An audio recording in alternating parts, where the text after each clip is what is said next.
Hi, I'm Cash, and welcome to Cash Talks Football, where I break down all the goals scored in the Premier League. Today we're looking at Burnley against Luton.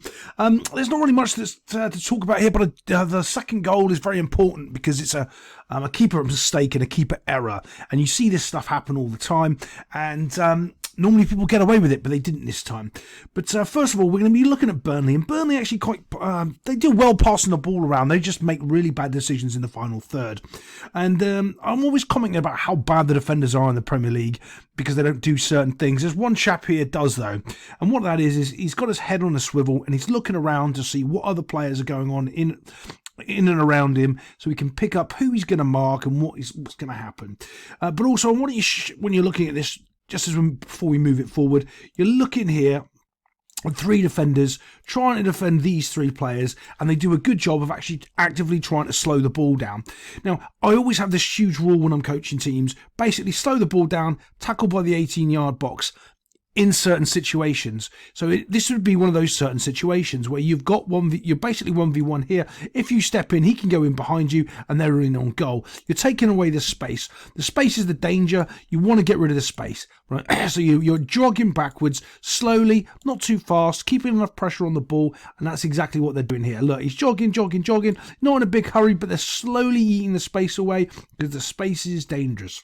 That's what they're getting rid of, and the players are coming back in. But I want you to this is basically what happens when people are overcompensating or getting fixated on the ball. And let's watch what happens right here. The ball gets played, off we go, bosh, ball gets played out wide.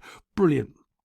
Now, as it goes out wide, the defenders now everyone needs to get into shape. This guy's he's not close enough. He needs to be getting closer to his centre-backs and getting rid of that gap there. He's too fixated and worried about that player there. Now, remember, people don't coach or teach this or understand this. He does not need to be anywhere near him. Why? The ball needs to travel in the air to get to him, so he doesn't need to be marking him. He needs to get in closer here to help keep his shape and get rid of the space for these two players. If he doesn't do that, he's in all sorts of issues, and I'll show you some of those issues that are about to arise in a minute for the goal. But also, if he's back in shape early, if the ball does get played, he can run and challenge, and he's facing the right way to clear the ball and get rid of it down the line, and he's not doing any of those sort of things. Right, so let's just move that forward. Bosh. Needs to be a little bit tighter, but as you can see, if he is a little bit tighter, he's closer to these two players that are completely free. And this is the guy I'm talking about here. He had a little look to see who's in and around the box that he can mark, and he does a good job at that. His little head turns, bosh, then looks back at the ball, but he doesn't do it enough. He only checks the once, and all of a sudden, look at this guy, by the way. I'm not sure who he is, but this is absolutely criminal defending. Look at that. He's not goal side. He hasn't split the two defenders. He is a problem right now. Look, finally the left back is in position, but his body shape's still wrong, and that's what I'm talking about, being back early. If you're back in the shape early, you can fix the things, the corrective mistake about your body shape being wrong, his shoulders facing this way and his head facing this way.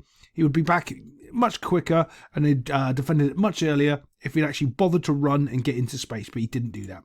So let's just move this forward a bit. Bosh. He goes with the runner. Now this midfielder's coming back into track, and it's all too late. Oh, I want to comment a little bit about this little wee man here. Does something which a lot of people, they try to do in the Premier League, but they don't really bother much anymore.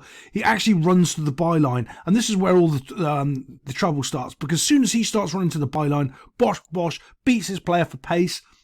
Everyone has to go and deal with it. Everybody has to now go back and be on the same level as the ball. They all need to get back to here. One guy just stops though on the penalty spot and lets the space unfold to him. Do you see? He just waits and taps it into the net box. It's pretty poor defending, but honestly, like, it's just simple things of not tracking your player, not being bothered to get back goal side. And if you listen to my videos regularly, you'll hear me talk about players mimicking other players. And what I mean by that is if they're all slowly jogging, you're not sprinting back. So what does that mean? Right, okay. So this player's slowly jogging and he's not running or sprinting. So this guy's slowly jogging. Instead, he should be running and sprinting. This guy right here should be running and sprinting to get back in here and make sure everything's safe. And he doesn't. He's just casually jogging because the person he's marking is casually jogging, and he's still not goal side. Pretty poor. But let's get on to the controversy of the goalkeeper. So we're looking at it over here. We've got the ball coming in from out wide. I do like a good fizzed-in ball and making defenders defend it and deal with it. They don't really do enough of that in the Premier League at all. They're I don't know, they're just not very good at dealing with balls in the air, and people just don't seem to, test goalkeepers anymore because they're so reluctant to give up possession. I can remember coaching when I was over in a certain country, not going to name it, and the players wouldn't do certain things. They wouldn't take players on because they were so nervous about losing the ball, and if they lost it, they were in so much trouble. They wouldn't take risks. They wouldn't put in crosses. They wouldn't beat players 1v1, and that's a lot of why people don't put in crosses in the Prem. But when he puts this cross in, you can see the keeper's coming for it. But the keeper, he doesn't really try to challenge for the ball. And it's such a weak challenge when he runs into this guy. Look, just runs into him. That is never a foul. The keeper's run into him, made an awful mistake. Terrible lax in judgment. And the other guy just heads it into the net box. Look at everyone else asking their mum and dad for help. Mum, dad, help us. And the mum and dad's like, nah, mate, it's not a foul. Let's look at that a little bit, just a little bit slower. Here is it. Here is it. Here it is a little bit slower. And as the keeper comes in, I want you to watch. He's already going down. Like, diving. He's taking out his own knees. He's collapsed himself. And he wasn't even getting near that ball anyway. He's made an awful decision.